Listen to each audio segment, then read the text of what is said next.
Pues buenos días. Vamos a continuar con nuestro estudio del libro de Éxodo, Sefer Shemot. Estamos haciendo un comentario verso por verso, considerando el contexto hebreo. Y estamos en el capítulo 20. Hoy es el tercer estudio de este capítulo. Ya habíamos agarrado un buen ritmo, ¿no? 2 capítulos por sesión, pero hemos decidido estacionarnos aquí un ratito, hacer un poquito más de pausa, hacer mucho más énfasis en esto, porque considero que es algo que es una base espiritual para la vida de todos los que estamos aquí. Quizás pensamos a veces en nuestros hijos cuando escuchamos estos principios que son considerados como básicos, pero pues estaba leyendo en un comentario donde un padre le dice a su hijo, mira, pues tienes que seguir los caminos del Señor, considera la palabra de vida, te va a hacer sabio, mira, piensa pues en lo que vas a hacer siempre conforme a la palabra, etcétera, ¿no? Y el hijo pequeñito le dice, pues cuídate tú de dónde vas, porque yo te voy siguiendo. Y yo creo que así es la principal aprendizaje de nuestros hijos y también de nosotros, por imitación. Simplemente vamos siguiendo a alguien más y no sabes quién te va siguiendo a ti, ¿no? No necesariamente es nada más tus hijos físicos, quizás sean tus hijos espirituales, pero por donde tú camines, la gente también te va a seguir, ¿no? Todos somos ejemplo de alguien más. Así que antes de pensar en decir, híjole, sí, esto es muy importante para mi hijo, mejor esto es muy importante para mí, porque por donde yo vaya, él me va a seguir detrás. Entonces, pues esa es una de las consideraciones que tenemos que tener al estudio de la palabra. Y quiero hacerles una pregunta. ¿Quién de aquí, bueno, sé que es un poco obvia, ¿quién de aquí antes de venir se miró en un espejo? Algunos parece que no. Todos nos miramos en algún espejo. ¿Y les gustó lo que vieron? Ya, sigo sin pena, ¿sí les gustó? Alguien dice, ay, no me agradó del todo. ¿Sí les gustó? Digo, sí me gustó. Dice, este muchacho tan guapetón que está. Bueno, a veces sí nos agrada lo que vemos y a veces la verdad es que no nos agrada lo que vemos. O sea, a veces de repente te dice, oye, pues no me veo tan mal, ¿no? Y ya de repente cuando te ves más allá te dice, oye, ya me está saliendo aquí una arruguita y luego aquí una canita por acá y otra por acá y ya te empiezas a ver el detalle. No. ¿Por qué les hago esta pregunta? Porque la ley es como un espejo. La ley es un espejo. Abrimos la Torá, abrimos específicamente los mandamientos y nos estamos viendo delante de un espejo. Y muchas de esas ocasiones no nos gusta lo que vemos.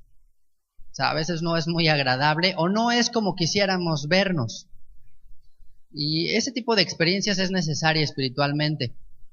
Lo que pasa es que nos confrontan y nos hacen ver la realidad, ¿no? A veces como que tú tienes, no sé, les pasa en tu mente una idea de cómo eres, pero ya cuando ves una foto o un video como que dices, ay, no, pues no me veo, yo pensé que era más alto, yo pensé que era así.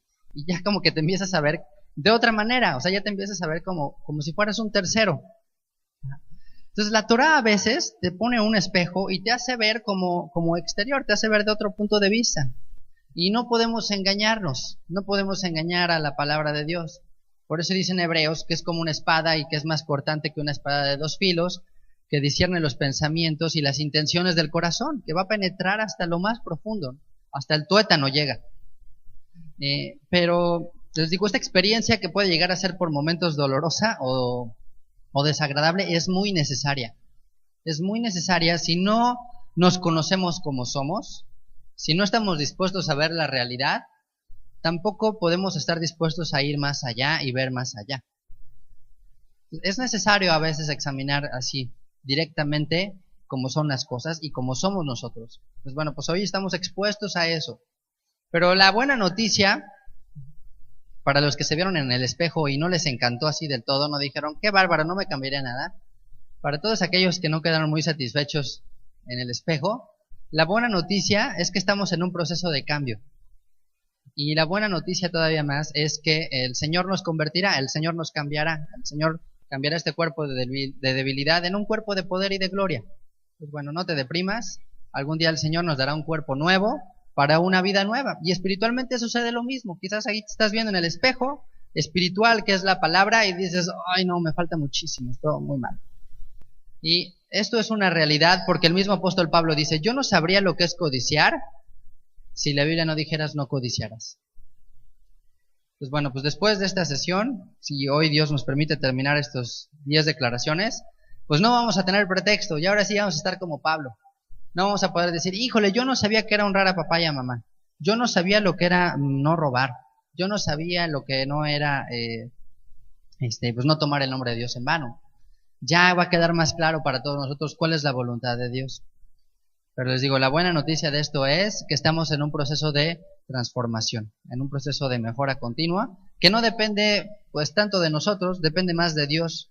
A veces lo único que Dios nos dice es, mira, es como el salón de belleza, que creo que a las mujeres por eso les gusta esa parte, dice, mira, tú siéntate y ya, nada más pagas al final, ¿no? Tú quédate tranquila, te van a hacer todo tipo de cosas, de tratamientos, de enjuagues, de masajes, de mascarillas, de todo, tú no hagas nada, tú nada más quédate aquí y ya. Entonces Dios te dice, mira, nada más permanece, o sea, no es otra cosa. El éxito de muchas cosas es la constancia. Entonces espiritualmente lo que necesitamos es permanecer y ser constantes en la palabra. Y deja que la palabra actúa por sí misma. ¿Estamos de acuerdo? ¿Nos vamos a quedar? ¿A ser transformados? Bueno, pues vamos a continuar entonces en el capítulo 20. Estudiamos ya el mandamiento del día de Shabbat, que es del verso 8 al verso 11, y el verso número 12, correspondiente al quinto mandamiento, que es honra a tu padre y a tu madre, que bueno, pues yo creo que a partir de aquí decíamos que son los mandamientos que tienen relación con nuestro prójimo, ¿no? Y vamos a ver que la Torá para muchos es considerada como el punto máximo al que podemos aspirar espiritualmente. Es la máxima autoridad, doctrinalmente hablando. Y bueno, ¿cuántos de aquí consideran que, por ejemplo, que estos 10 mandamientos es como el tope? ¿Quién considera que es así? Como sabes que ya estos 10 mandamientos, ya estoy del otro lado. ¿Quién sentiría como que guardando estos 10 ya la hice, ya, por lo menos ya pasé el examen? ¿Quién honestamente dice, sabes que ya, si guardo estos 10 yo creo que ya? Bueno, en parte sí es así, pero hay una parte que no, que es que los 10 mandamientos, más bien, es lo mínimo. O sea, los 10 mandamientos para el creyente solamente es el principio para empezar a vivir más allá. O sea, que aquí ya cuando lo ves así dices, wow, o sea, lo que Dios aspira es hacernos personas hiper espirituales, o sea, sí de otro nivel, sí que la gente vea tu vida y diga, no, este no es de este planeta. O sea, ¿de dónde me lo sacaron?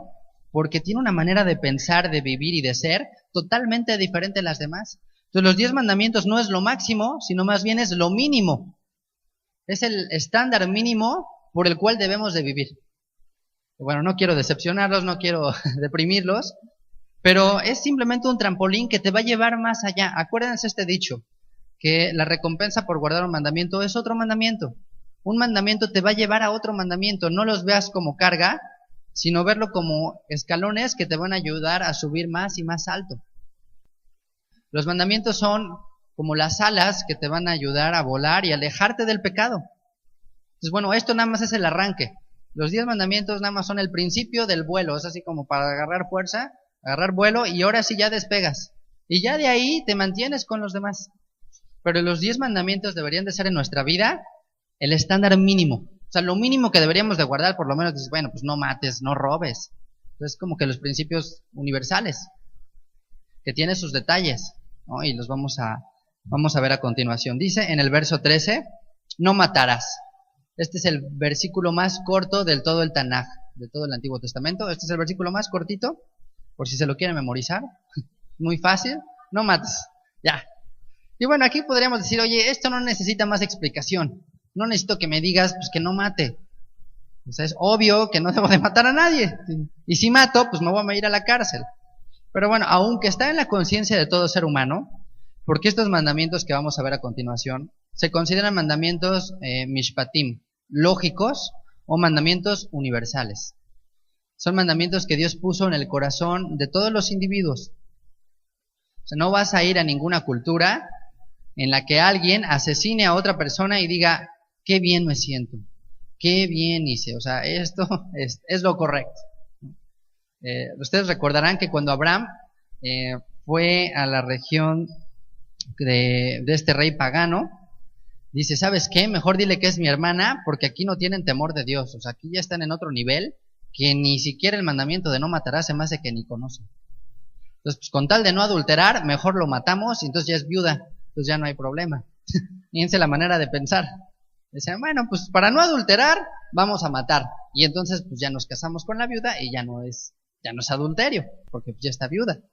Pero entonces le dijo, no, ¿sabes qué? Mejor por si las moscas no sabemos si sí lo tengan en su corazón, mejor diles que eres mi hermana y así pues ya la libramos. Entonces, bueno, les digo, no matarás, es un mandamiento lógico, pero en la palabra hebrea, ratzah, que es lo que se utiliza aquí como matar, la traducción más correcta sería no asesinarás, no cometas asesinato. ¿Y qué implica asesinato? Pues alevosía, ventaja, premeditación, el hacerlo de manera intencional. Eso es el asesinato. Hace unos minutos, antes de iniciar este estudio, analizamos uno de los mandamientos que tenía relación con esto, acerca de la pena capital. Entonces, bueno, hay países todavía que se sigue ejecutando la pena capital, en la Biblia se estipula esto, y hay una diferencia en las dos palabras hebreas. En la pena capital, más bien, es una sentencia legal dictaminada por un tribunal de justicia.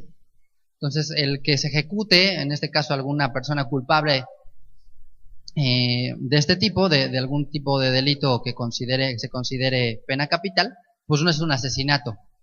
No es un asesinato, simplemente pues es el impartir justicia, que en este caso le cuesta la vida. Pero lo que implica aquí es no asesinar. Y aquí nos habla que este mandamiento no tiene distinción, no tiene raza, religión, color, o sea, no puedes matar a nadie con alevosía. Tiene que haber ciertos principios para cumplirse, por el cual pues tú puedas llevar a cabo esta acción, y solo lo pueden llevar a cabo jueces legales. Como en su momento Dios lo determinó o lo designó, por ejemplo, a Saúl. Hay una parte muy controversial en la Biblia donde Dios le dice a Saúl que vaya y que era momento de vengar a Amalek. Y le dijo, ¿sabes qué? Pues mátate a todos, o sea, ahí sí no dejes ninguno vivo, ¿no? Dijo, mata hombres, mujeres, niños, mata incluso los animales. Así es súper fuerte ese pasaje.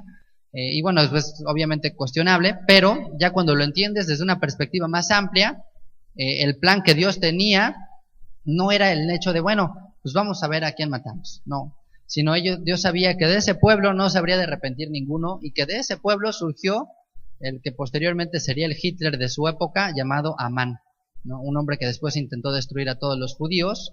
Y bueno, pues Dios conoce los corazones de todos los hombres y el destino de todas las personas, sabiendo que no se habrían de arrepentir, dijo, ¿sabes qué? Es mejor llevar a cabo esta acción.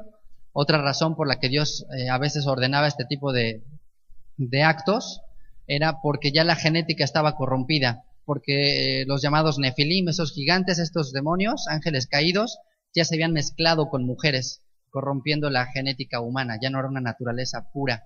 Entonces, bueno, pues eso se tenía que limpiar, se tenía que exterminar. Es como, valga pues la comparación, pero es como si tienes plantas en tu jardín y de repente le sale esta hierba mala o hierba de estas que mata a lo demás, pues ni modo que la estés podando, ¿no? Nada más que le hagas unos cortecitos, ¿sabes qué? Tienes que arrancarla y arrancarla de raíz. Pues Dios, ¿sabes qué? En estos casos hay que arrancar de raíz, y bueno, pues era un decreto de parte de Dios. Y este mandamiento, que nos suena obviamente lógico, pues tristemente es de los que más se transgrede día a día. No, es impresionante la cantidad de muertes que hay por asesinato en el mundo entero.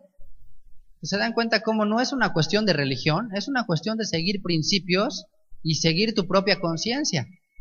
Porque alguien que no tenga la Biblia diga, oye, pues es que a mí nunca me enseñaron, mis papás fueron ateos, mis abuelos fueron ateos, jamás me enseñaron que no había de matar.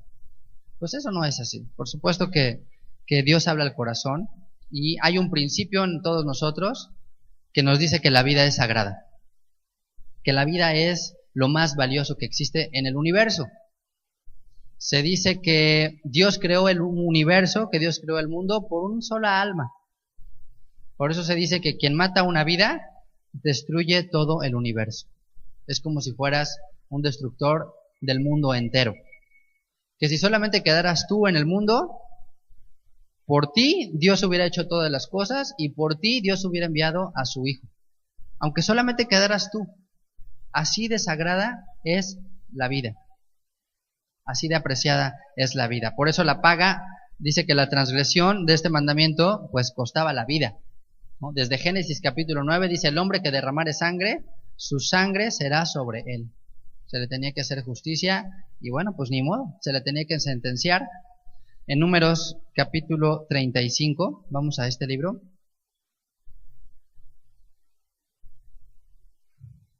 Números 35, verso 31. Dice: no tomaréis precio por la vida del homicida, porque está condenado a muerte, indefectiblemente morirá. O sea, dice, ¿sabes qué? No hay remisión en el caso de aquel que matare. Y Levítico capítulo 24. Vamos ahí, Levítico 24, verso 17. Dice: asimismo, el hombre que hiere de muerte a cualquier persona que sufra la muerte. El que hiere algún animal ha de restituirlo, animal por animal. El que causare lesión en su prójimo, según hizo, así le sea hecho. Rotura por rotura, ojo por ojo, diente por diente. Según la lesión que haya hecho a otro, tal se hará a él. El que hiere algún animal ha de restituirlo, mas el que hiere de muerte a un hombre, que muera. Un mismo estatuto tendréis para el extranjero como para el natural, porque yo soy el Eterno vuestro Dios. Entonces, bueno, pues aquí nos habla de llevar a cabo la justicia vida por vida, ¿no? Es la manera de expiar y de librar este pecado. Ahora, si el asesinato fue involuntario, también había una provisión para él, ¿no? Dios estableció ciudades de refugio, ciertas ciudades establecidas que ya llegaremos a estudiarlas más adelante, para aquel que sin querer se le fue el hacha, de repente estaba haciéndole así, ¡pum!, se le soltó y le cayó a alguien y pues lo mató. Entonces, pues fue sin querer, o sea, pues sí lo mató, pero fue sin querer, o estaba construyendo ahí su casa y de repente, pues pasó alguien y pues le cayó ahí el tabique y pues lo mató, estaba moviendo un piano y se le cayó el piano, o lo que haya sido. Dios dice, bueno, ¿sabes qué? Si no fue intencional, no es considerado asesinato. Entonces podían huir a sus ciudades de refugio, vivir ahí hasta que el sumo sacerdote muriera para evitar venganzas de parte de los familiares. Ahora, este principio, les digo, es más amplio, porque no nada más incluye el asesinar de manera física, sino también incluye todo aquello que pueda directa o indirectamente llevar a la muerte a un individuo. Ajá, quizás no eres el asesino físico, pero puede ser el intelectual. Por ejemplo, hay a veces consejos que pueden llevar a la muerte a alguien, ¿no? O sea, le puedes dar un mal consejo a alguien que lo terminas matando, ¿no? Por eso, pues la cuestión médica es muy delicada, ¿no? Porque sabes que está en riesgo la vida de una persona, o ciertas profesiones que también estás arriesgando la vida de otros, y entonces también puedes ser culpable de asesinato si no tienes la precaución. Pero les digo, también incluye, por ejemplo, todo aquello que puedas hacer o dejar de hacer para que conduzca a la muerte a alguien. O sea, si tú sabes que hay alguien que está llevando una vida mal y que finalmente pues se va a terminar muriendo y no haces absolutamente nada, oye, pues estás actuando de manera pasiva, pero lo estás llevando de manera activa a que se muera esa persona. Y bueno, pues esa es una carga grave también. Entonces, tenemos que examinar qué de lo que hacemos o qué de lo que dejamos de hacer puede hacer que a alguien algún día le cueste la vida. Imagínate ese nivel. Y de acuerdo a 1 de Juan 3:15 se dice que la raíz del homicidio es el odio, es la envidia, es el rencor en nuestro corazón. Se dice que Caín mató a Abel porque las obras de Caín eran injustas y las obras de su hermano Abel eran justas, eran conforme a la palabra. Entonces se considera que a una persona que odia es también un homicida, es alguien que es un asesino en potencia o por lo menos un asesino ya en su corazón. ¿Por qué? Porque el odio y el rencor te pueden llevar a tal extremo, a tal nivel, que puedes terminar matándolo. Y Yeshua lo lleva a un nivel todavía más alto. Fíjense, acompáñenme a Mateo, capítulo 5. Vamos a ver la parte práctica.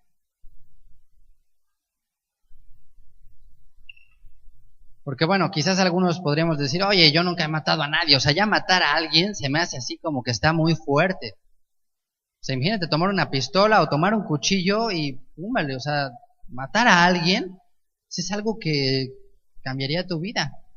Pero para que vean la alajá que tiene Yeshua, aquellos que creen en Yeshua como Mesías, ¿todos creen aquí que Yeshua es el Mesías? ¿Seguros? Bueno, pues ok, para que no se los diga yo y se los diga él. Mateo 5, verso 21. Vean la manera de interpretar de este rabino los mandamientos básicos. Dice, oyeron que fue dicho a los antiguos, no matarás, y cualquiera que matare será culpable de juicio. Eso ya lo leímos.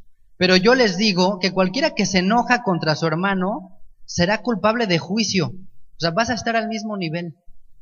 O sea, si eres un enojón, si de todo estás derramando bilis y de, ay, me saca de quicio esta persona. No, o sea, ya me enojé con esta persona. Y tu interior estás enojado, ¿sabes qué? Dice, pues ya vas a ser culpable de juicio, estás matando a esa persona. Nada más de enojarte.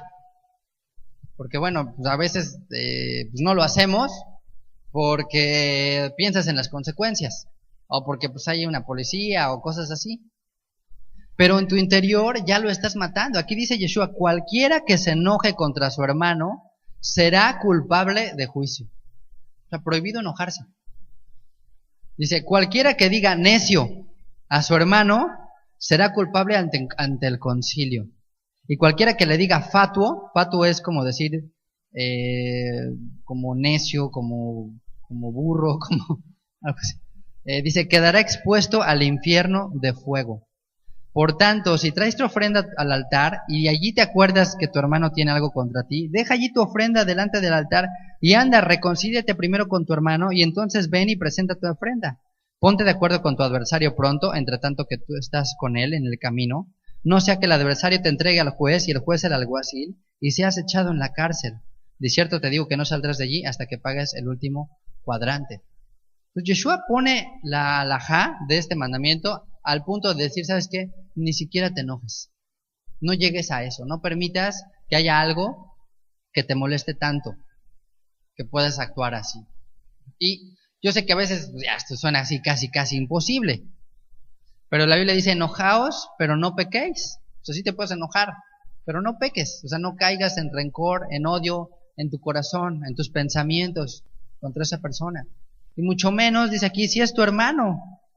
Dice, cualquiera que le dice a su hermano que se enoje, pues es como si lo hubieras matado.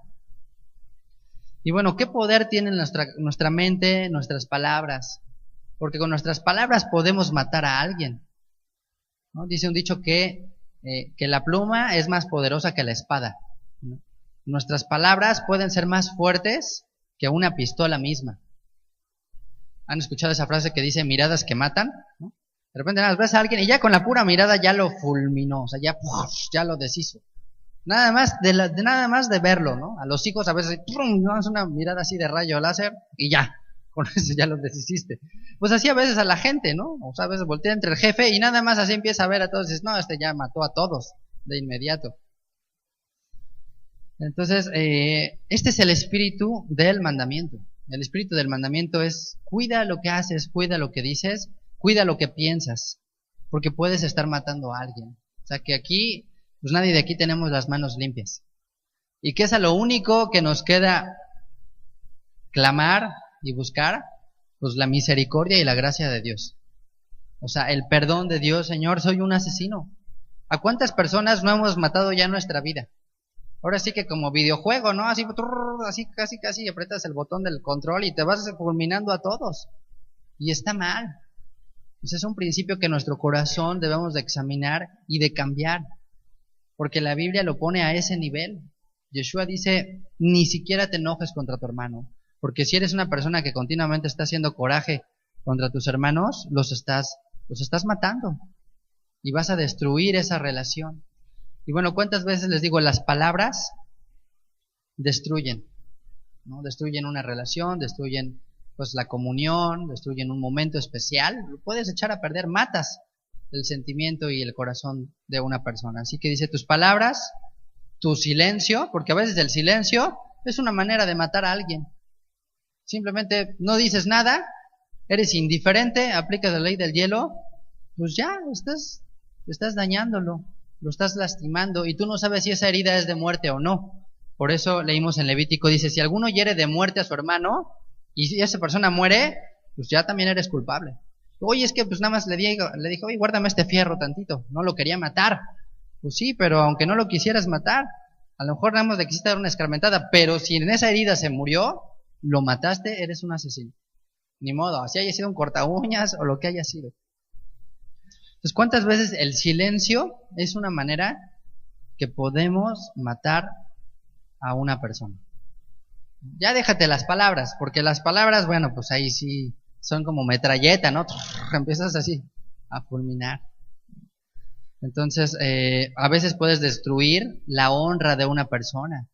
Cuando empezamos a murmurar, cuando empezamos a chismear, es una manera que matas la imagen de una persona, pues ante la sociedad, ante su familia, ante sus hijos, ante alguien más.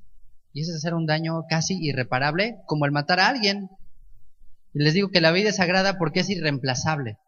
Por eso veíamos también en el capítulo 21, lo estaremos estudiando, pues que el secuestro era pena de muerte, porque la vida es irreemplazable. ¿Cuánto darías por la vida de uno de tus hijos? ¿Quién de aquí daría? Pues todo, ¿no? Simplemente damos todo. O sea, no hay manera de medirlo. Entonces, ¿cómo mides el que alguien mate a una persona? ¿Cómo lo cuantificas? No hay manera. No hay manera. Entonces, entre nosotros nos podemos matar. Dijo el apóstol Pablo en la carta a los Gálatas, si se empiezan a morder unos a otros, entonces si empiezan a criticarse y a decirse de cosas y empiezan a dividirse, nada más tengan cuidado pues, que no se estén comiendo, ¿no? Como la serpiente que tiene mucha hambre y se empieza a comer la cola. Se empieza a comer su propia cola, pues se va a terminar muriendo, se va a comer ella misma. Entonces, lo que pasa sí es, a veces es los pensamientos y las acciones es una manera también, pues, de matar a alguien.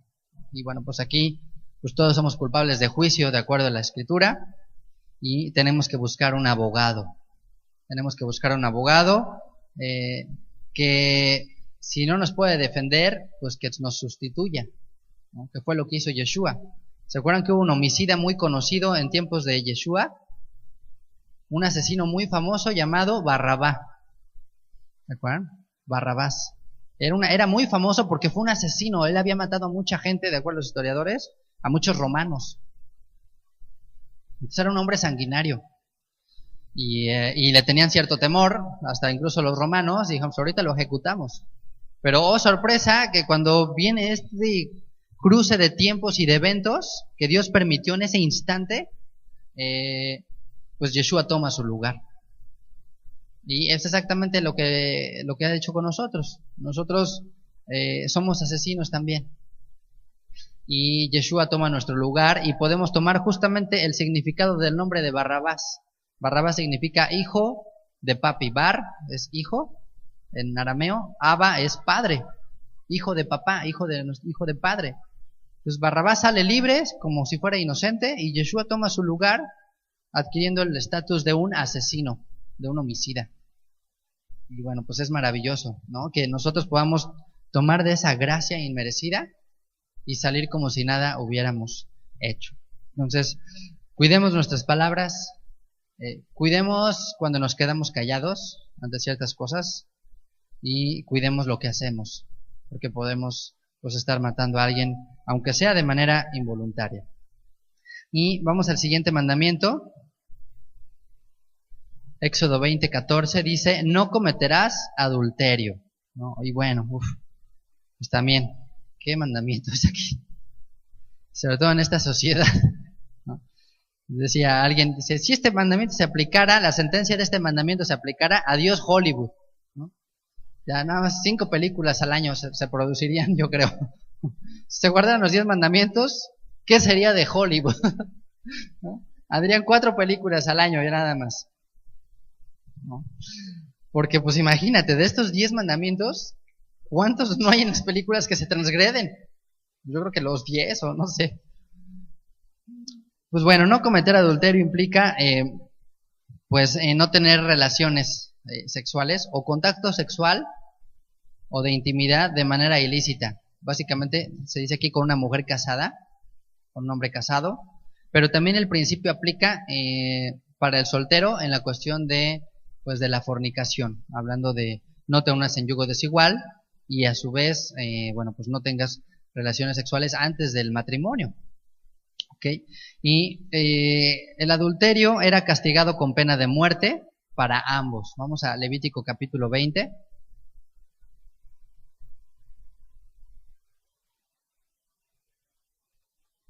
Levítico 20, verso 10. Pues bueno, el asesinato conllevaba la paga vida por vida. El adulterio también es vida por vida. Y vamos a ver por qué. ¿Por qué está al mismo nivel el asesinato que el adulterio? Dice, si un hombre cometiera adulterio con la mujer de su prójimo, el adúltero y la adúltera indefectiblemente serán muertos. O sea, dice, ¿sabes qué? Ahí sí era muy penado, era algo muy grave. Deuteronomio 22, 22.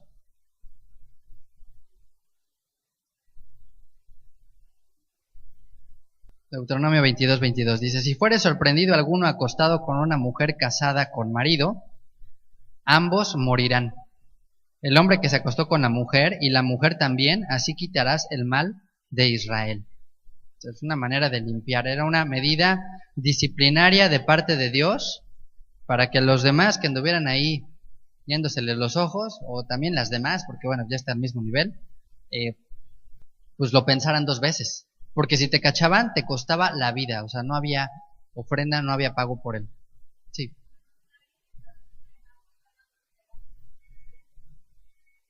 Okay, ahorita vamos a comentar este punto.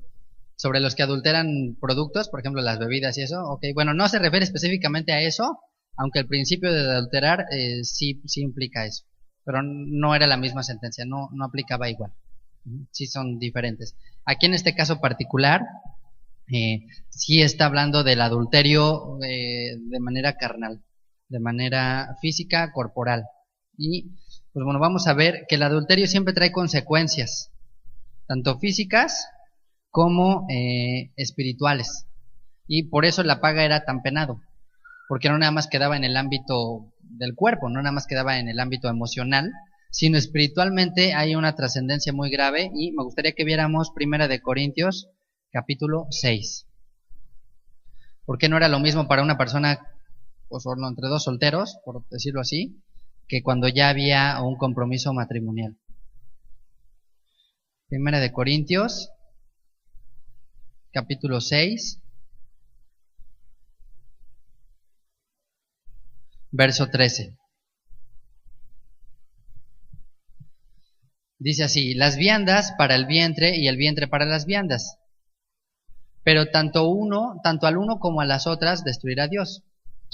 Dice, pero el cuerpo no es para la fornicación, sino para el Señor, y el Señor para el cuerpo.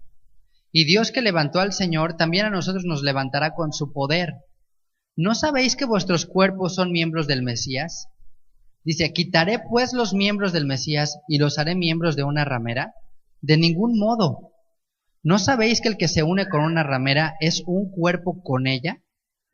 Porque dice, los dos serán una sola carne. Pero el que se une al Señor, un espíritu es con él. Huid de la fornicación. Cualquier otro pecado que el hombre cometa está fuera del cuerpo, mas el que fornica contra su propio cuerpo peca. ¿O ignoráis que vuestro cuerpo es templo del Espíritu de Dios, el cual está en vosotros y al cual tenéis de Dios, y no sois vuestros? ¿Y que no sois vuestros? Porque habéis sido comprados por precio. Glorificad pues a Dios en vuestro cuerpo y en vuestro espíritu, los cuales son de Dios. Entonces, lo que nos enseña este pasaje, entre otras cosas, número 1, dice que tu cuerpo no es tuyo. Entonces tú estás haciendo uso de algo que no te corresponde a ti. Así, punto número 1. O sea, aunque tú pienses que tu cuerpo te pertenece, la Biblia dice que tu cuerpo no es tuyo. Le pertenece a otra persona con la cual estás casada, y 2, le pertenece a Dios. Entonces, el tú ir y hacer y hacer estas acciones, pues estás haciendo doble transgresión. Estás engañando o intentando engañar tanto a Dios como pues a tu cónyuge. Ujú. Y dice aquí que el que se une con otra persona, dice, se hace un solo cuerpo con ellos, se hace una unión. Entonces Dios creó el sexo como una parte espiritual, es como un lenguaje entre el hombre y la mujer que está destinado solo para las personas que están casadas. Por el momento que se transgrede este mandamiento, hay una puerta espiritual que se abre y que por lo tanto va a entrar corrupción a la vida de esas personas. Por eso es una de las pocas causas lícitas dentro de la Torá, dentro de la Biblia, permitidas para divorciarse. Porque la reconciliación, porque la restauración va a ser muy complicada, porque no tiene nada más que ver con el ámbito físico o emocional en la mente, sino que hay algo espiritual que sucedió ahí, ¿no? Y bueno, hay un ejemplo de esto muy claro, ¿no? Dicen que si tú pegas 2 hojas de papel por un cierto tiempo y después las despegas, pues se van a despedazar. Entonces, se van a quedar una hoja con pedazos de la otra, y si no lo han hecho, hagan un día esa prueba, ¿no? Eso se les enseña mucho a los jóvenes, ¿no? Se les dice esto, pero así es, efectivamente así es. Te unes con un cuerpo con una persona, y espiritualmente también hay una transferencia espiritual. Tú tomas de una persona y la otra persona va a tomar de ti. Entonces ahí el problema es que cuando ya hay demasiadas transacciones con otras personas, pues imagínate, se hace una revoltura que ya después las consecuencias son muy graves. Y el el adulterio es el equivalente al homicidio espiritual también, porque destruyes una relación, estás matando algo que Dios creó y que está destinado para no ser separado. Dios dijo, lo que Dios unió, no lo separa el hombre. Pues Dios hizo esto de una manera que no era separable por causas naturales o, por decir así, humanas. ¿Dónde aprendemos este principio? En la vida de Adán y Eva. Dios no hizo a Adán y a Eva al mismo tiempo. Dios hizo a Adán, pero en su interior estaba Eva. Y Adán no podía sacar a Eva de sí. No decía, a ver, sal, y hoy lo sacaba. O sea, no era así, no era un parto. Tenía que ser un proceso sobrenatural de parte de Dios, de formar a la mujer y sacarla de su interior. Entonces, por eso el matrimonio fue concebido así, como una unión indivisible, como una parte de 2 cuerpos que son solamente uno, que espiritualmente se pueden unir. Entonces, cuando viene adulterio, estás sacando de manera antinatural, por decirlo así, espiritualmente hablando, este cuerpo que Dios puso en tu interior. Entonces, imagínate el daño, si Adán se hubiera cortado, de hecho, pues ahora te sales, Eva, ¿no? Ya. Ahora a ver cómo la sacamos. Pues se hubiera muerto, no hubiera sobrevivido, no lo hubiera logrado. Es un acto sobrenatural, un milagro de parte de Dios. Entonces es igual, es un milagro pues que el hombre y la mujer se unan. Pero el separarlos, entonces es ir en contra de la voluntad y en contra de la naturaleza espiritual en la que Dios hizo las cosas. Y pues el adulterio, como todos los pecados, pero principalmente el adulterio, siempre va a traer consecuencias. O sea, ahí sí son de las cosas que Pablo le dice a Timoteo, huye de las pasiones juveniles, huye de la fornicación. O sea, ahí no hay manera de negociar, no hay manera de vencer, de decir, mira, pues tú ora, resiste la tentación para que seas más fuerte. No hay tal. El ejemplo de esto es Yosef Hatzadik, el hijo de Jacob. ¿Qué hizo ante una situación así de que pues, la esposa de Potifar se le estaba ya aventando? Salió corriendo, o sea, aunque sea ahí sin camisa, pero sal por tu vida, porque te va a costar la vida. Y un ejemplo de alguien que no huyó, sino por el contrario, pues fue David. David no refrenó su mirada, David no refrenó sus ojos, y pues eso le llevó hasta la consecuencia de llevar a Betsabé a su palacio, y bueno, pues trajo consecuencias trágicas para su vida. ¿Por qué? Porque bueno, el niño murió, se convirtió en un asesino, ¿se acuerdan? Después mató al esposo de Betsabé y pues él pagó ciertas consecuencias de lo que hizo, porque también tuvo hijos en rebeldía, hijos que también pues no se sujetaron, que no refrenaron sus ojos ante lo que veían, y pues también uno de sus hijos violó a una de sus hijas por dejarse llevar por sus pasiones y por sus deseos. Su hijo violó a su hija, imagínense. Qué horrible situación para una familia, ¿no? Qué dolor le debe haber provocado a David, pero seguramente él se acordó y dijo, yo no refrené mis pasiones y mis deseos, pues su hijo tampoco lo hizo. Y no lo reprendió, que fue lo peor, dice que se enojó muchísimo, pero no le hizo nada. Entonces, pues bueno, trágicas consecuencias. Y el espíritu de este mandamiento, pues otra vez nos lo da Yeshua. Vamos a Mateo capítulo 5, para que veamos hasta qué punto pone Yeshua el sentir de este mandamiento. Mateo 5, 27.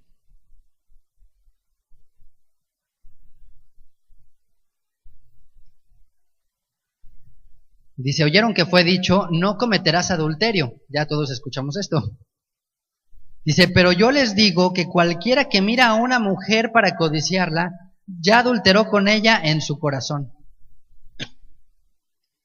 Y bueno, obviamente aquí no nada más está hablando de mujer como género, sino como especie, o sea, hombre o mujer, ¿no? Si una mujer mira a un hombre, pues también está adulterando.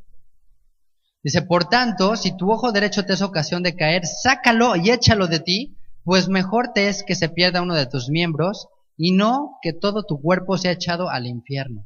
Si tu mano derecha te es ocasión de caer, córtala y échala de ti, pues mejor te es que se pierda uno de tus miembros y no que todo tu cuerpo sea echado al infierno. ¿De qué está hablando aquí? No tengas temor de ser radical con tal de quitar el pecado de tu vida. No te está diciendo, sácate el ojo así literalmente. Sino, ¿sabes qué? Haz lo que tengas que hacer con tal de no transgredir. De no llegar hasta transgredir este mandamiento. Porque es irreversible lo que hay si llegas a cometer este pecado. O sea, no hay manera de pagarlo. No hay manera de regresar el tiempo y decir, bueno, no pasó nada. No es cierto. No puedes deshacer este pecado. Entonces Yeshua dice, no tengas miedo de ser radical, ni modo. Es preferible, ¿sabes qué? Pues si tienes que echar la tele por la ventana, pues échala por la ventana mientras no pase nadie abajo, ¿no? O sea, haz lo que tengas que hacer, ni modo. O sea, es preferible llegar a ese punto. Entonces, bueno, pues Dios ama al pecador, pero aborrece el pecado. Y ese debe ser nuestro principio de vida. Aborrezco el pecado. No quiero vivir en él, porque las consecuencias van a ser trágicas para el resto de mi vida. Y bueno, pues ¿cuántos casos no hay hoy de divorcio precisamente por adulterio? Entonces ya vimos que dice la Torah que es muy radical. Dice, al adúltero y a la adúltera los apedrearás. O sea, indefectiblemente morirán. Y así vas a quitar el mal, porque no había otra manera. La naturaleza del hombre a veces, sobre todo ahora, es hacia eso. Y fíjense lo que dice las leyes de nuestro país. Fíjense, ya vimos lo que dice la Torah. Fíjense lo que dice, por ejemplo, en nuestro país un periódico. Dice, adulterio deja de ser un delito, fue abrogado por los senadores. Dice, la infidelidad de un hombre o una mujer en un matrimonio ya no será causa de divorcio, prisión ni sanción en México. El Senado de la República despenalizó ayer el otrora delito de adulterio. Dice, ayer por 69 votos a favor, ¿y cuántos creen en contra? ¿Cuántos votos creen que hubo en contra? Ni uno. O sea, todos los partidos políticos, todos se pusieron de acuerdo. En eso sí, todos votaron a favor. Dice, 69 votos en favor y 0 en contra. Senadores de todos los partidos aprobaron la derogación del adulterio del Código Penal Federal, con lo que despenaliza esta práctica y solo podrá ser sancionado en materia civil y familiar. Y otro periódico, El Universal, dice, adulterio ya no será delito. El Pleno del Senado avaló y aprobó la derogación del capítulo 4 del Código Penal Federal, dedicado a castigar y sancionar la infidelidad. Dice, la infidelidad en México ya no será un delito. El Pleno Senatorial despenalizó las relaciones sexuales extramaritales al considerar que éstas no ponen en riesgo la integridad ni la seguridad del ofendido. O sea, pues, si no se ofende nadie, no pasa nada, dicen los senadores. O sea, pues como que no hay ninguna ofensa. ¿Para qué? Pues vamos a quitarlo de la ley. O sea, no hay ningún problema. Háganme el favor. O sea, ¿ven el contraste entre la ley de Dios y la ley del hombre? O sea, la ley de Dios te dice, ni siquiera lo pienses. Yeshua te dice, si tan siquiera con tu ojo estás codiciando a una mujer, estás deseando a una mujer, ya adulteraste con ella en tu corazón. Y el gobierno te dice, eso no es ni delito, eso no es nada, no hay ni un ofendido, pues ¿para qué vamos a causar? No nos metamos en esos rollos. Eso no es no ofende a nadie, como dice aquí, ¿no? Dice, pues, por considerar que no hay ningún ofendido. Entonces, pues vemos el contraste entre las leyes del hombre y las leyes de Dios. Y bueno, pues, el mundo que es regido precisamente por Satanás, pues, está impulsando cada vez más a través del entretenimiento y a través de un montón de cosas, este tipo de cosas. Entonces, bueno, pues tenemos que cuidar, ¿no? Todo esto porque implica, les digo, daños físicos y daños espirituales. En Proverbios capítulo 5 se hace un gran énfasis en que ten cuidado, hijo mío, de la mujer extraña. Es más, me gustaría que lo leyéramos. Proverbios capítulo 5. Solo vamos a leer el verso, a partir del verso 15. Y bueno, pues Salomón encontró una manera astuta de no cometer adulterio. Solo que aún en su propia astucia, pues pagó las consecuencias, ¿no? Dijo, bueno, pues me caso con todas y ya no hay problema, no adultero. Pero pues no podemos engañar los principios espirituales de Dios. O sea, dice Proverbios capítulo 5, verso 15, bebe el agua de tu misma cisterna. Esto habla, es un lenguaje alegórico, es un lenguaje poético. Dice, bebe el agua de tu misma cisterna, o sea, sé fiel. Y los Proverbios 5:15, bebe el agua de tu misma cisterna y los raudales de tu propio pozo. ¿Se derramarán tus fuentes por las calles y tus corrientes de aguas por las plazas? Sean para ti solo y no para los extraños contigo. Sea bendito tu manantial, es decir, tu esposa, y alégrate con la mujer de tu juventud. Como sierva amada y graciosa gacela, sus caricias te satisfagan en todo tiempo, ¿no? Que la palabra caricias en el hebreo es otra palabra más fuerte. Dice, y en su amor recréate siempre, ¿no? Que la palabra recrearse entonces es como embriágate. Dice, ¿y por qué, hijo mío, andarás ciego con la mujer ajena y abrazarás el seno de la extraña? Porque los caminos del hombre están ante el eterno Dios y él considera todas sus veredas. Entonces, bueno, dice aquí, pues ¿por qué? ¿Por qué vas a derramar tus fuentes por las calles? ¿Por qué vas a darle a otro lo que te corresponde? Dice, pues cuida a tu esposa y cuida a tu esposo. Tú también tienes que buscar que tu esposo o que tu esposa no llegue a transgredir este mandamiento. Bueno, pues hay una serie de detalles para no transgredir este tipo de preceptos, que ya en su momento iremos viéndolos poco a poco. Pero básicamente la labor para todos nosotros es primero, pues cuida tú mismo, cuida tu corazón, cuida de no cometer adulterio, tanto físico como el espiritual, que puede empezar por una mirada, ¿no? Y vamos a ver el último mandamiento de este día. Vamos al verso 15, que dice, no hurtarás, ¿no? Igual muy simple, es no robarás, la octava declaración. Y bueno, aquí en el judaísmo se interpreta específicamente este pasaje, este mandamiento, como no secuestrar. En Levítico 19:11, más bien se habla ahí, dice no robarás, que más bien implica objetos. Aquí se estipula como no robarás personas, como no secuestrarás, pero yo creo que aplica para ambos. Y bueno, pues no robar es muy extenso, es un mandamiento que abarca muchísimas cosas, imagínense todos los ámbitos que pudiera tomar, desde personas, obviamente, o sea, no secuestres, muy lógico, no robes cosas, no robes nada, no robes el tiempo, es una manera también de robar, se puede robar el tiempo a alguien, no robes los corazones, no robes ideas también, ¿no? Hay cuánta gente que dice, no, pues a mí se me ocurrió, ¿no? Me llegó en un momento de inspiración y ya le robaron el proyecto ahí al compañero de al lado y ya le dieron el aumento de sueldo y todo al otro y pues es una idea que se fusiló. O por eso ya existe, ¿no? El derecho de propiedad intelectual y todo lo que tienes que registrar, porque si no también te fusilan hasta las ideas se roban, ¿no? Hasta lo que es inmaterial se puede robar hoy en día. ¿Qué no se puede robar en la vida? Ustedes díganme. ¿Hay algo que no se pueda robar?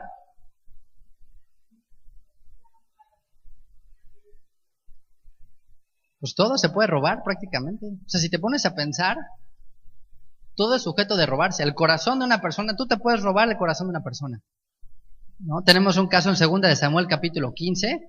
Dice que, me parece que es Absalón, déjenme se los leo rápido. Es uno de los hijos precisamente de David. Sí, es Absalón, justamente. Absalón dice que robaba el corazón de las personas. Iban a ver a David Y pues David pues, estaba muy ocupado o lo que sea, y les decía, se ponía en la puerta, no te atendió mi papá, no, mira, ve, yo te voy a atender a ti, mira, tú vente para acá y todo así, y se robaba el corazón de las personas. Entonces es una manera también, ¿no? Pues hay muchachos que se roban el corazón de las muchachas, ¿no? Bueno, aquí hay muchos que se han robado el corazón de la esposa, ¿no? También están robando cosas, están robando los sentimientos, las emociones. El tiempo, pues es algo que a veces, ¿cuántas veces no te hablan de, hola, buenas tardes, y tú ya le quieres colgar y están, y dicen, oiga, ¿sabe qué? Es que yo ni tengo esa tarjeta o no me interesa nada, y pues tan duro y dale. Entonces es una manera que también le puedes robar el tiempo a alguien. O si se considera de manera práctica que si entras a una tienda, por ejemplo, y ni tienes dinero, ni quieres comprar, y nada más andas ahí, ¿y este cuánto cuesta? Y a ver, enséñame esto y esto, le estás robando el tiempo a una persona. Eso también es considerado robar, también. Entonces les digo que esto es muy extenso, se puede robar de muchas maneras, y lo que el principio de aquí es, bueno, pues no le quites a alguien lo que es suyo, no tomes lo que no te corresponde también, porque eso también puede ser robar, porque a veces hay gente que dice, bueno, pues no era de nadie. No hay nada que no sea de nadie, o sea, todo le pertenece a alguien, incluso a Dios. Hasta a Dios le podemos robar, ¿no? A nadie se le ocurrió cuando le pregunté, ¿se podrá robar todo? Me dijeron que sí. Bueno, pues hasta a Dios le podemos dar baje, hasta a Dios le podemos robar. En Malaquías dice, me habéis robado, ¿se acuerdan? Le dice Dios, dice, pues ¿en qué te robamos? Pues ¿cómo te vamos a robar, Dios? Ahora háganme el favor. Se lo carterearon, ¿no? Dice, ¿en qué me robaron? Pues en sus diezmos y en sus ofrendas. Si me estás robando porque mía es toda la tierra y su plenitud. Entonces, también se considera que si tú no agradeces a Dios cuando vas a comer, si no haces una bendición por lo que comes, le estás robando a Dios.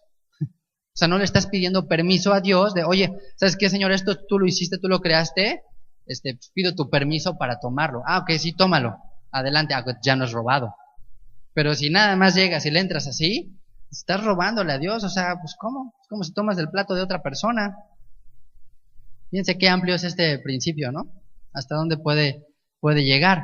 Y se considera que robar está asociado con engañar. Por lo general, cuando se roba, se está engañando, o sea, se está pues tratando de obtener un beneficio a costa de la inocencia o a costa de engañar a alguien. O sea, a menos de que se haga en la noche, cosas así. Pero cuando se roban así cosas es por lo general con engaño, ¿no? Que es el robo más común. Y les digo que el secuestro en este caso pues era pagado con pena de muerte, y los bienes que se robaban se tenían que compensar lo que se había robado, y si no se tenía para pagar lo que robabas, eras vendido como esclavo hasta que pagabas lo que se debía, por lo menos 6 años. Ahí tenías que estar. Diga, máximo 6 años. La cuota máxima era 6 años, pero si te cachaban robándote un carro y de repente pues ahora lo pagas, no, pues no tengo, pues por eso estoy robando, estoy pobre, pues ahora a ver cómo le haces. Entonces pues hasta que te ponías a trabajar, hasta que pagabas el carro. Entonces eran principios también que utilizaba Dios para restituir a la persona en la sociedad. En lugar de tenerlo ahí encerrado por haberse robado algo, no, pues lo tenían chambeando, ¿no? Y bueno, ya platicamos de este principio en uno de los mandamientos, pero pues es la manera que Dios nos dice que tienes que tener cuidado de lo que robas o de lo que haces, porque puedes estar robando a alguien y eso puede implicar que vas a tener que pagarlo. Si te robas el corazón de alguien, tienes que cargar las consecuencias. Así que, o sea, los que se robaron el corazón de la esposa, pues ahora tienes que pagarla. Ahora tienes que asumir la consecuencia de lo que te robaste. Y por eso eres esclavo, ¿no? Porque como no tienes para pagar, fíjense cómo este principio así es.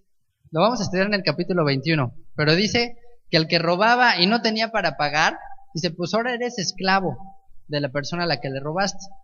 Pues bueno, pues te robaste el corazón de tu mujer, no tienes para pagarle a Dios, pues ahora eres su esclavo. Y ahora a trabajarle. Ahora ya entienden muchos principios de la vida. Pues con razón me tengo que fletar todos los días ahí en el trabajo. Pues me robé el corazón y ahora ¿cómo lo pago? Pues dice ahí la Torah, ahora lo vas a pagar trabajando. ¿Okay? Pero bueno, ya llegaremos a eso en el capítulo 21. ¿Ok? Bueno, vamos a tomarnos 10 minutitos más. ¿Les parece bien? Y terminamos. Dice el verso 16, no hablarás contra tu prójimo falso testimonio, ¿no? La consecuencia de este principio implicaba, dice que le haréis a él como pretendió hacerle a su hermano, ¿no? Sobre todo aquí El testimonio se tomaba sobre todo en causas de juicio, ¿no? En caso que se llevara a declarar a alguien, el primer principio era, ¿sabes qué? No digas mentiras, ¿no? Todos tenemos la imagen de los cortes que se llevan a cabo, ¿no? A lo mejor en las películas, que llamaban a un testigo a declarar, y entonces te dice, ¿sabes qué? No hables contra tu prójimo un falso testimonio. No dice que no hables contra tu prójimo testimonio, sino falso testimonio. ¿Qué quiere decir? A lo mejor te tocaba declarar y decías, pues ¿sabes qué? Pues sí lo vi robándose esto. Y la verdad es que sí hizo esto y esto y esto, y pues ni modo, le tocaba pagar por tu testimonio. Pero tú dijiste la verdad, y esa era tu responsabilidad. Lo que dice ahí, falso testimonio. O sea, somos llamados a declarar la verdad, pero no a decir mentiras. Eso sí es, porque eso sí es una consecuencia muy, muy grave, porque le podía costar la vida a una persona. O lo que a veces sucedía es que alguien iba con un juez y decía, ¿saben qué? Yo vi a menganito de tal, pues que estaba robándose tal cosa. Ah, ok, entonces, si no era cierto eso, el castigo que le iba a tocar a esa persona se lo daban a ti. Si eran 40 azotes, pues 40 azotes. Si tenía que pagar como esclavo, pues como esclavo te tocaba a ti. Entonces era la misma medida. Pues tenías que pensar lo que decías, porque entonces tú pagabas esa consecuencia. Y yo considero que este principio espiritual se sigue viviendo. Que si tú hablas mal en contra de alguien, que no es cierto, es algo que es, o sea, que es la Shonara, en este caso, que también abarca este mandamiento, espiritualmente también la vas a pagar. O sea, te va a regresar igualito por hablar mal de las personas o por estar diciendo mentiras de otros. Y este principio, este mandamiento comprende la prohibición de murmurar, de estar haciendo murmuración, la ofensa de palabras, o sea, pues ya sea desde insultar o hasta decirle cosas que lo estás ofendiendo, de habladurías, sarcasmo, que es algo súper común en las congregaciones. De verdad que yo escucho mucho sarcasmo, tristemente. O sea, la gente habla con mucho sarcasmo hoy en día, ¿no? De que, ay, dice tal cosa, pero lo dice con una doble intención.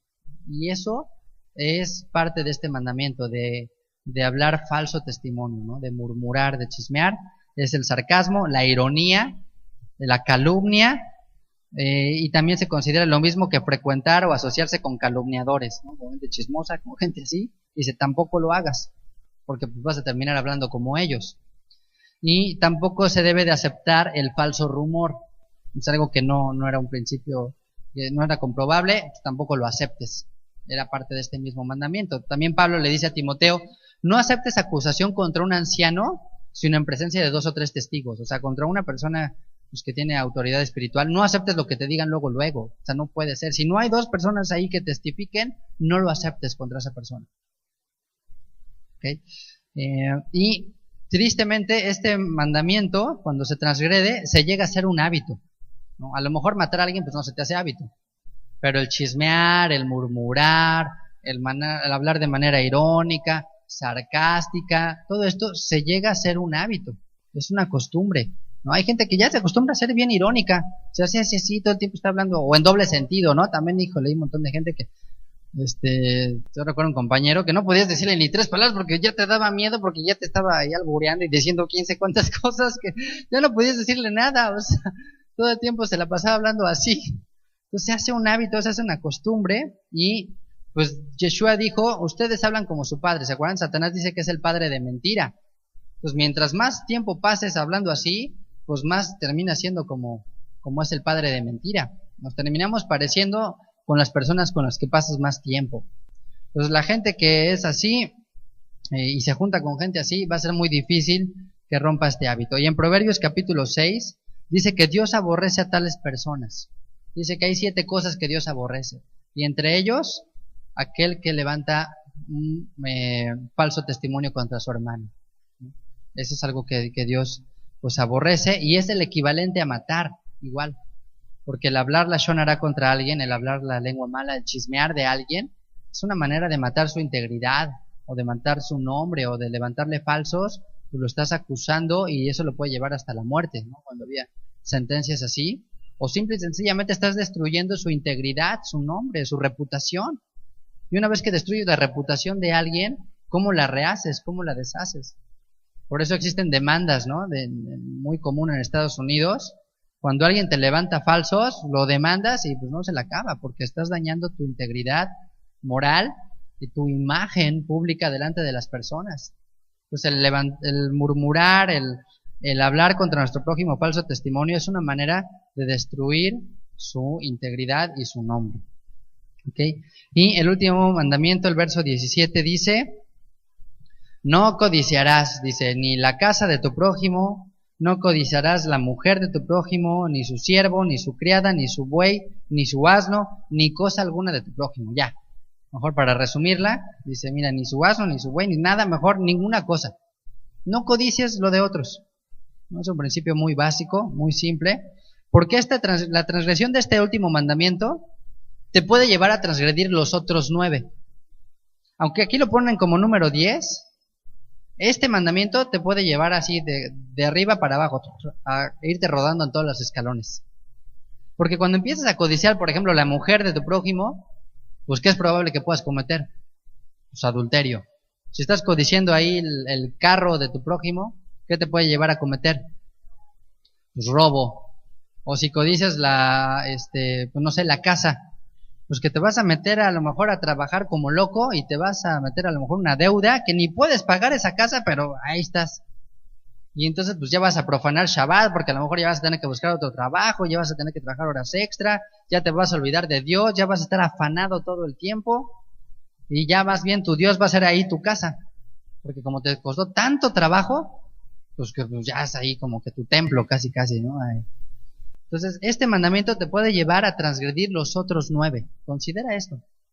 Mandamiento de codiciar es prácticamente asegurado que vas a transgredir cualquiera de los otros.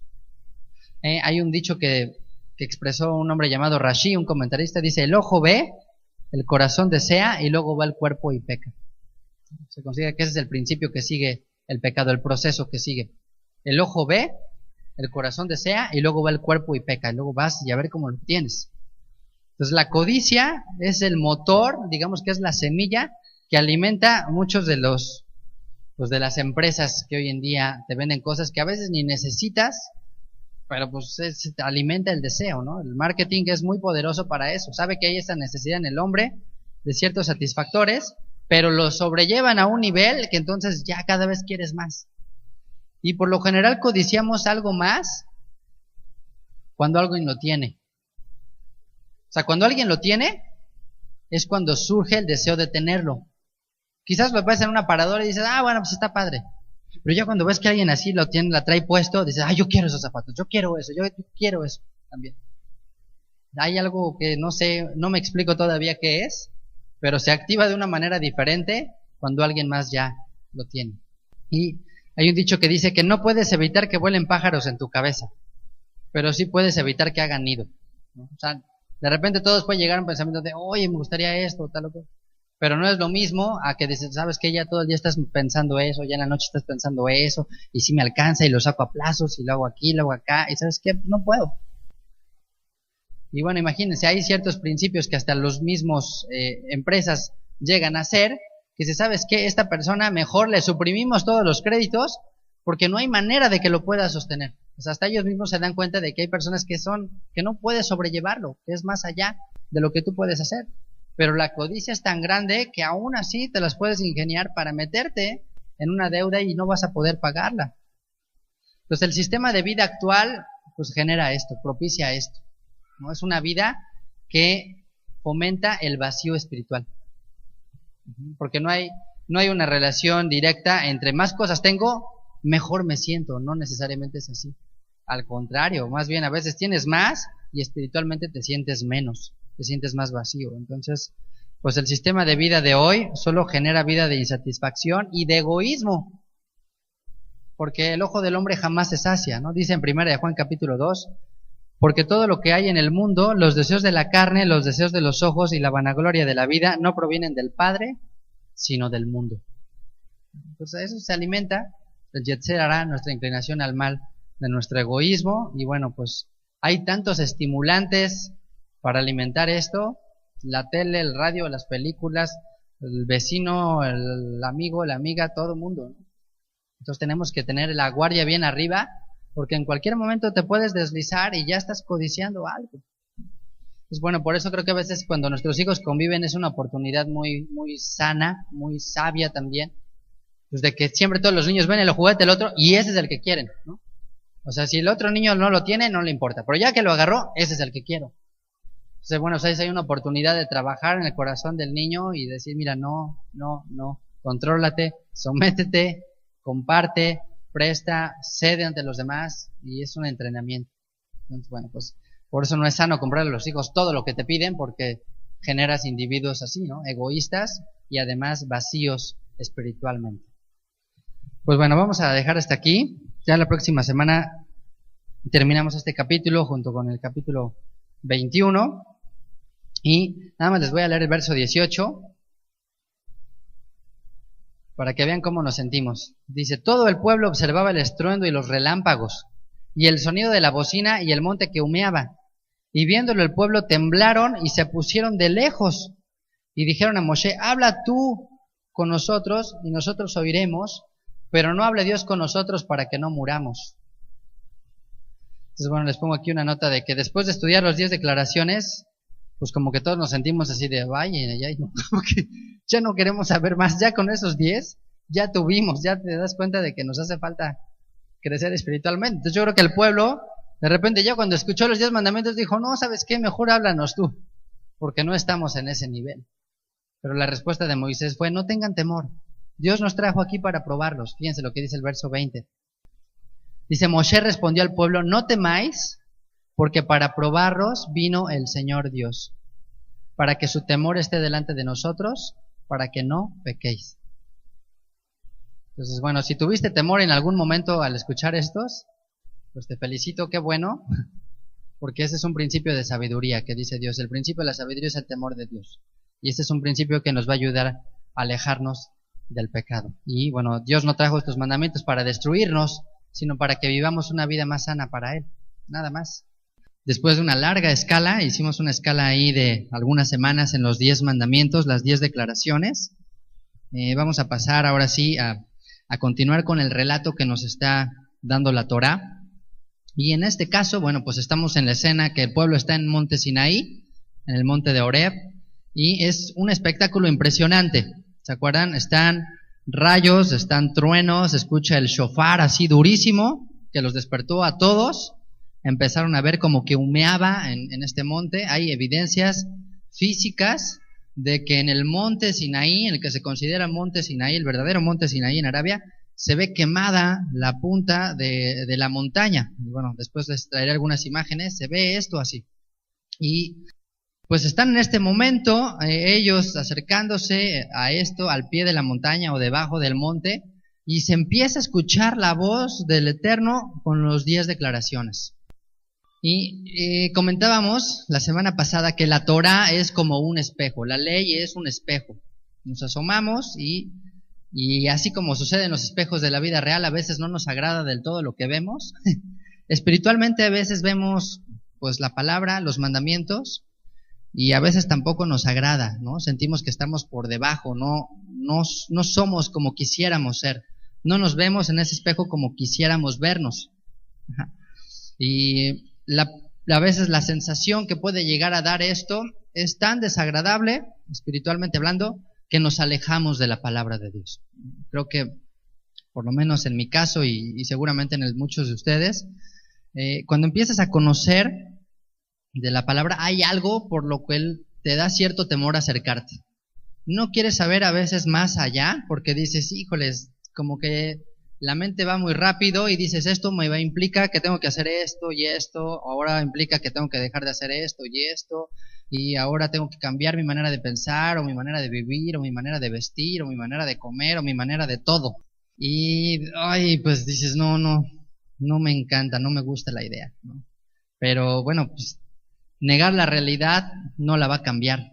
Es decir, voy a romper todos los espejos de mi casa porque no me quiero ver como soy, ¿no? Y ya con eso, como si eso cambiara las cosas, pues no, aunque rompas los espejos, vas a ser la misma persona. Se te van a ver las mismas canas, las mismas arrugas, la misma lonjita, la misma, todo igual. Pues no está mal el espejo, pues quien está mal eres tú, quien debe de cambiar eres tú. Y la Torah nos da esa oportunidad, no nada más te muestra pues nuestras deficiencias, nos muestra nuestro pecado, sino te dice cómo cambiarlo, ¿no? Te muestra a quién es aquel que te puede transformar. Al único que nos puede cambiar es Yeshua. ¿no? Es aquel por el cual hemos sido nosotros transformados y lo seguiremos siendo y lo seremos todavía en un tiempo futuro. Pero tienes que quedarte ahí, tienes que aguantar ahí. Y pues fíjense lo que dice en el verso 18, vamos a empezar ahí. Éxodo 20, verso 18. Dice, todo el pueblo observaba el estruendo y los relámpagos y el sonido de la bocina, el sonido del shofar, el monte que humeaba, y viéndolo el pueblo temblaron y se pusieron de lejos. Y dijeron a Moshe, habla tú con nosotros y nosotros oiremos, pero no hable Dios con nosotros para que no muramos. Y respondió Moshe al pueblo, no temáis, porque para probarlos vino Dios y para que su temor esté delante de vosotros, para que no pequéis.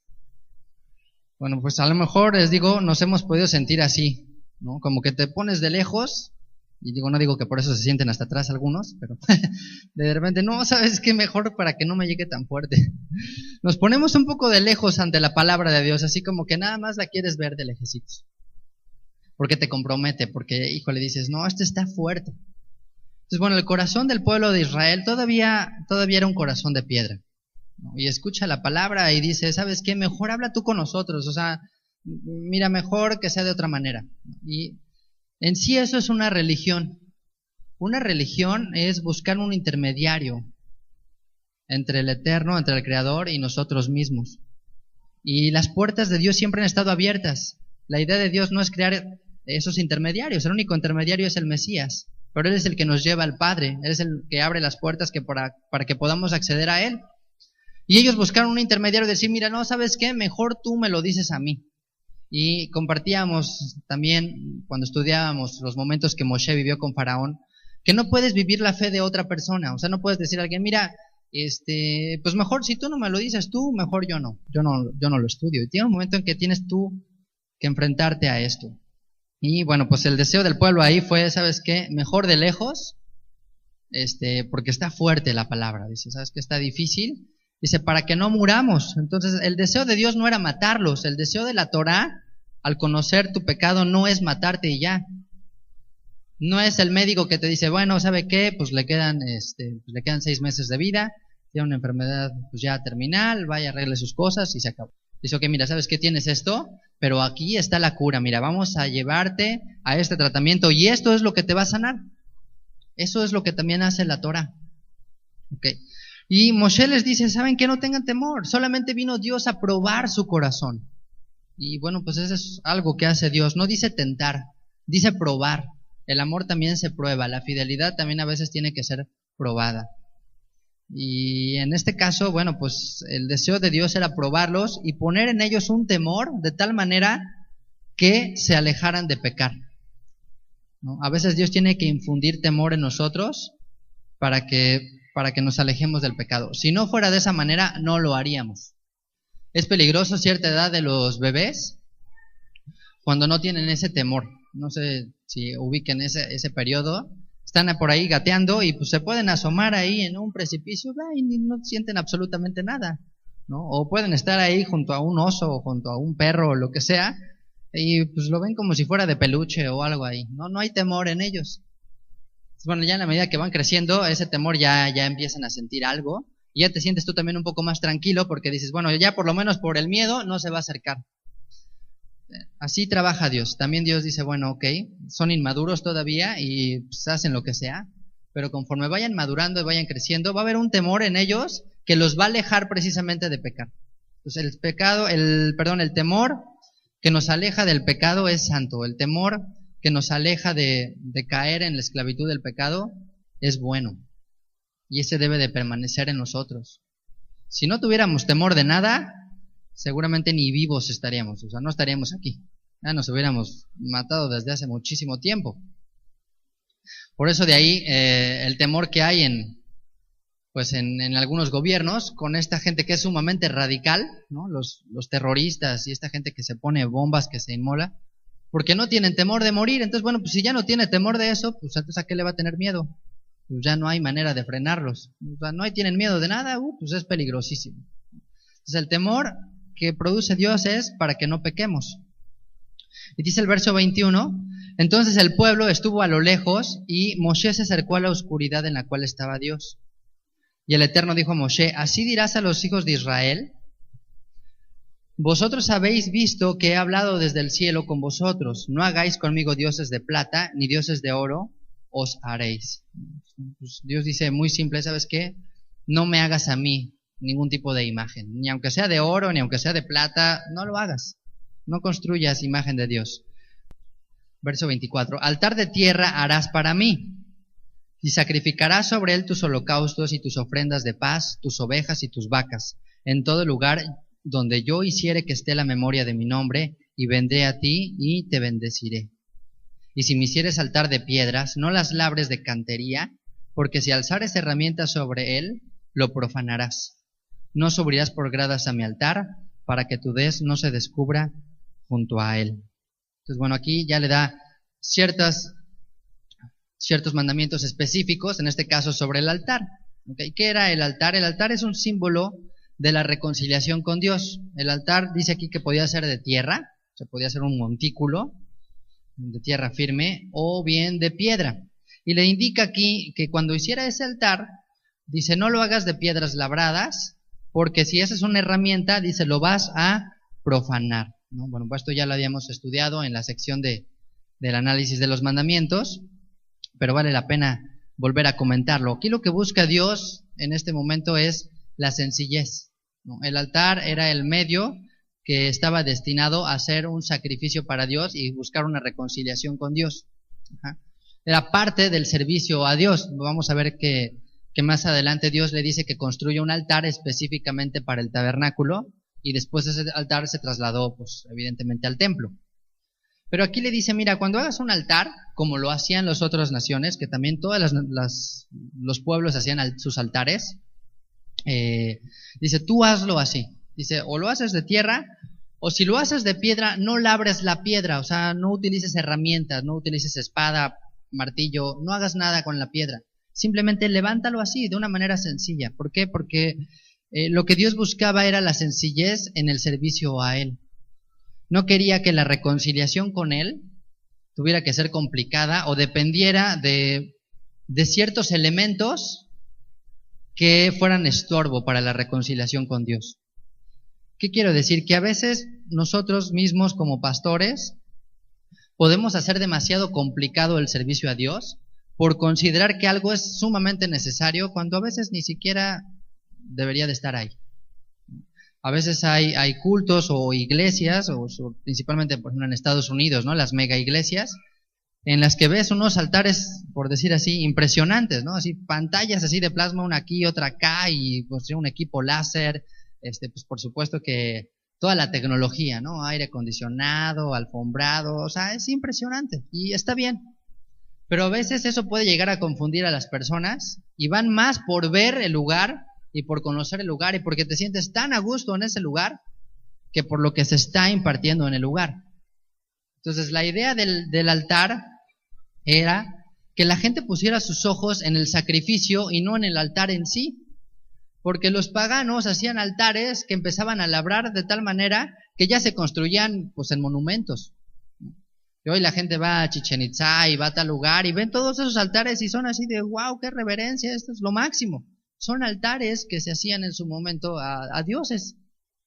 Y bueno, pues había dioses ya tan particulares como Moloch, ¿no? Por ejemplo, que le hacían sus altares y sacrificaban niños en él y ya era toda una obra casi de arte.